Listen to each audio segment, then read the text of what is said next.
ছিল, উনি আমাদের বাসায় এসে আসতো, আমার বাবা যতক্ষণ বাসায় থাকতো আমার নিজের বাসার ফ্রিজ থেকেও বাজার নিয়ে দিত আব্বু বলার পরে। আব্বু আমার বাবার টাকা দিয়ে ওদের সংসার চলতো।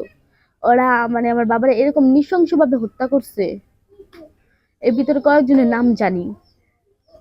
টিটু, মঈন, লম্বা মনির, ছোট মনির, তারপরে কাউসার, কাইয়ুম মোল্লা, কাউসার, রনি। আমরা চাচ্ছি আমার বাবার হত্যা যে হয়েছে এটার বিচার হোক, ওনার সবার ফাঁসি হোক, যারা যারা আমার বাবার হত্যা করছে সবার ফাঁসি হোক।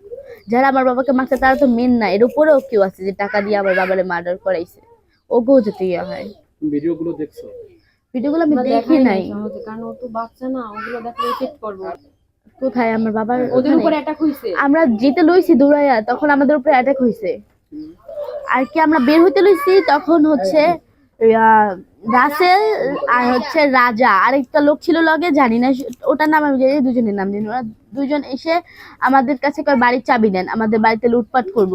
যখন দিতে চাইনি তখন কায়রা নিতে নিছে, আমরা দিই নাই। তারপর লুটপাট করতে আমরা চাবি দিই নাই, যদি চাবি দিতাম তাহলে আমার বাসা লুটপাট করে ফেলাইতো।